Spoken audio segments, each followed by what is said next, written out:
یہ ہیں شام کے گورنر، ان کا نام ہے ابو عبیدہ رضی اللہ تعالی عنہ، اور ان کا کھانا ہے سوکھی روٹی جس پر نمک ڈال کر وہ امیر المومنین خلیفۃ المسلمین سیدنا فاروق اعظم رضی اللہ تعالی عنہ کو پیش کر رہے ہیں۔ حضرت عمر رضی اللہ تعالی عنہ نے ناظرین کرام جب لقمہ اٹھایا تو بے اختیار ان کی آنکھوں میں آنسو آ گئے، فاروق اعظم رو پڑے، کہنے لگے ارے اے ابو عبیدہ رضی اللہ تعالیٰ، ملک کے شام کے خزانے فتح ہو گئے مگر تو نہ بدلا،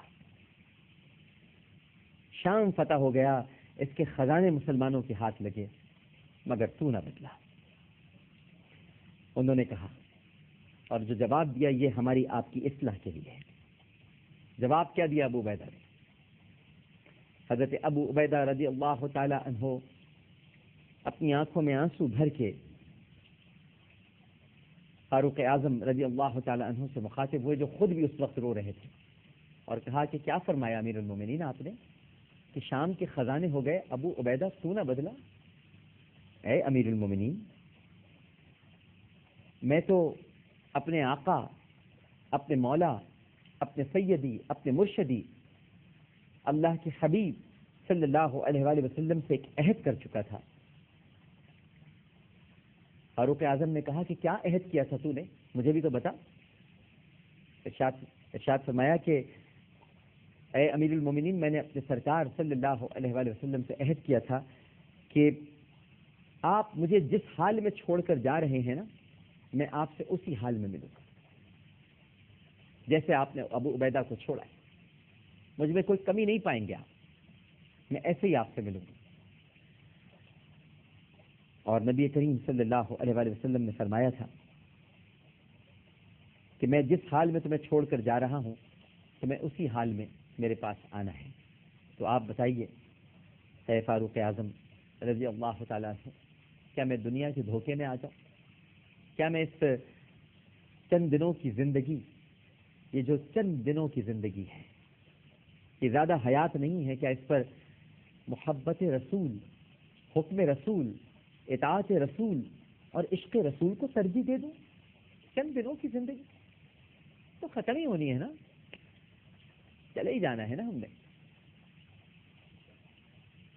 اور پھر فاروق اعظم اتنا روئے ناظرین کرام، اتنا روئے کہ ابو عبیدہ کو گلے لگایا اور ہچکیاں بن گئی، اور کہا اے ابو عبیدہ، تو بڑا سچا عاشق ہے، بڑا سچا عاشق ہے، کیا دنیا سے تجھے بیزاری ہے؟ اللہ اکبر! اور کیا نبی کریم صلی اللہ علیہ وآلہ وسلم سے تیرا پیار ہے؟ اور یہی تو بات ہے ناظرین کرام، قبر میں ہوگا کیا؟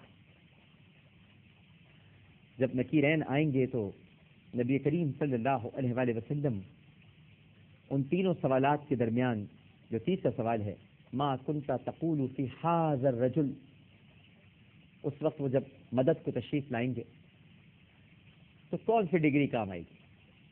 نہ تو ڈاکٹر کی ڈگری کام آئے گی، نہ انجینئر کی ڈگری کام آئے گی۔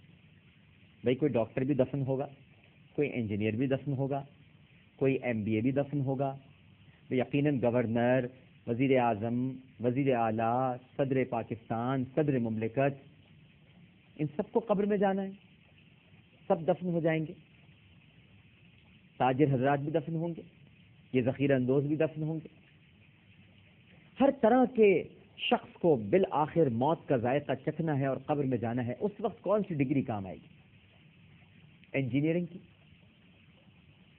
ایٹمی سائنسدان ہونے کی، بہت اچھے ڈاکٹر ہونے کی؟ اس وقت تو صرف عشق کی ڈگری کام آئے گی، سرکار سے عشق کی ڈگری۔ اور سرکار سے عشق ہے قرآن کا پڑھنا، قرآن کا سننا، قرآن کا سنانا۔ جو قرآن سے غافل ہو گیا اور اس نے دنیا کی چاہے لاکھوں ڈگریاں حاصل کر لی ہوں، ہزاروں ڈگریاں حاصل کر لی ہوں، لیکن قرآن سے جو غافل رہا، جس نے قرآن فہمی اختیار نہیں کی، جس نے قرآن کو نہیں سمجھا، ناظرین کرام، قبر میں اس کی دنیا کی کوئی ڈگری کام نہیں ہے. دنیا کی ڈگریاں ضرور حاصل کی، لیکن ایک عشق کی ڈگری بھی حاصل کریں. اگر دور ہیں قرآن سے، قرآن پڑھنا سیکھیں، سمجھنا سیکھیں. یہ سرکار دو عالم صلی اللہ علیہ وآلہ وسلم کے قلب اطہر پر اترا ہوا خدا کا وہ کلام ہے